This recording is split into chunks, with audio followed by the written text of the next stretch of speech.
एक कविता तिवारी जी की बड़ी प्रसिद्ध कविता है कि जिम्मेदारियों का बोझ परिवार पे पड़ा तो ऑटो रिक्शा ट्रेन तक चलाने लगी बेटियां, साहस के साथ अंतरिक्ष तक भेद डाला, सुना है वायुयान तक उड़ाने लगी बेटियां।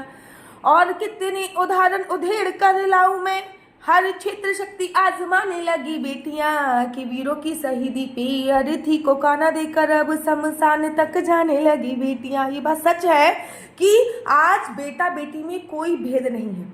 आज के इस युग में यहाँ पे बेटा और बेटी को एक समान समझा जाता है। वहीं आज लड़कियां शमशान तक जाने लगी हैं, कोई भी इसमें संदेह नहीं है। लेकिन आज भी पढ़ा लिखा समाज, एजुकेटेड लोग भी लड़की पैदा होने से दुख होते हैं। क्यों? हमें दुख इस बात का नहीं है कि हमें अपनी बेटी की शादी करनी पड़ेगी, वो दूसरे के घर पे चल जाएगी। हमें पता है हम अपनी बेटी को पढ़ाएंगे, लिखाएंगे, एजुकेटेड करेंगे और वो अपने पैरों पे खड़ी होगी। दुख इस बात का होता है कि अगर बेटी हो गई तो जो भूखे दरिंदे भेड़िया बैठे हैं वो उनका सामना कैसे करेगी।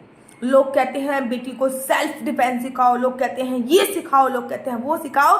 जब तक सरकार चूड़ियां पहन के रहेगी ना, आप बेटी को झांसी की रानी बना दो, वो कुछ नहीं कर सकती है। क्योंकि सरकार जब तक मौन धारण करेगी, जैसे आप कोलकाता के केस में देख रहे हो, ममता बानो को देख रहे हो आप, मैं ममता बानो ही बोलूंगी, मैं उनको ममता बनर्जी की संज्ञा नहीं दूंगी। एक महिला होकर वो धरने पे बैठी है, जिनकी सरकार, भैया सरकार तुम्हारी, पुलिस तुम्हारी, राज्य तुम्हारा, इंतजार किस चीज का कर रहे हो। और मुझे तो समझ में नहीं आ रहा, न्यायाधीश न्याय किससे मांग रहे हैं भाई? न्यायाधीश न्याय किससे मांग रहे हैं? सरकार आपकी है, पुलिस आपकी है, स्टेट राज्य आपका है, और आप ही धरने प्रदर्शन पे बैठी हो। आपने इतनी देरी कर दी, सीबीआई को केस देने में इतनी देरी कर दी। काश आपकी बेटी होती तो आप एक माँ का दुख समझ पाती। काश आपकी बेटी होती। मैं ये नहीं कहती, हर 2-3 साल बाद एक घटना ऐसी घटित होती चली जाती है कि हृदय को झंझोर देती है।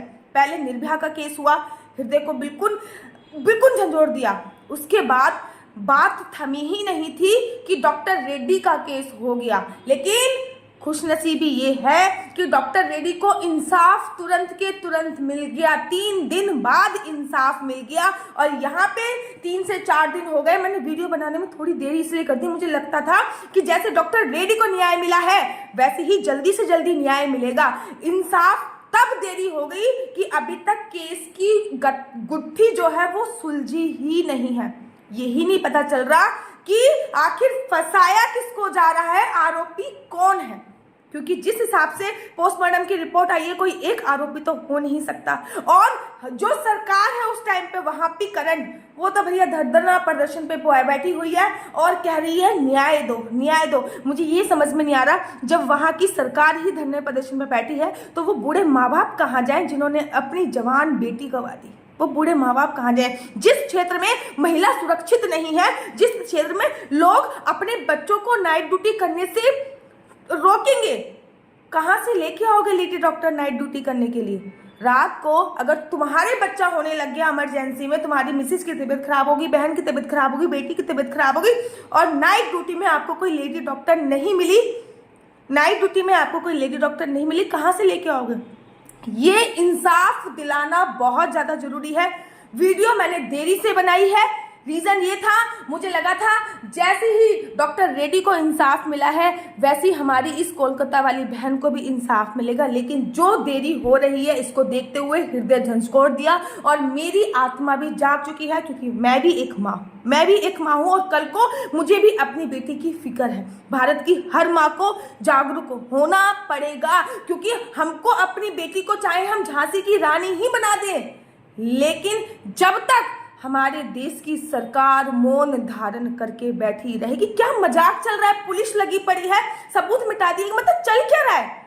ये भारत वही देश है ना जहाँ पे औरतों को बोला जाता है यत्र नारी पूजन्ते रमन्ते तत्र देवता। यहाँ पे स्त्रियों की पूजा होती है, वहां पे देवता वास करते हैं। ये भारत वही देश है यहाँ पे स्त्रियों को देवी तुल्य माना जाता है। भगवान राम के आगे सीता माता बोली गई है, श्री कृष्ण जी से आगे राधा का नाम लिया गया है, उमापत महादेव बोला जाता है। वहां पे सबूत मिटाने के लिए पुलिस के रहते रहते ही सारे सबूत को पुलिस के रहते रहते ही उपद्रवी घुस जाते हैं और सबूत मिटाने की पूरी कोशिश करते हैं। ये भारत वही देश है ना जिसका संविधान बहुत बड़ा है और इस संविधान पे हमें बहुत ज्यादा गर्व होता है। वहां पे आज क्या अर्थव्यवस्था फैली हुई है कुछ समझ में नहीं आ रहा।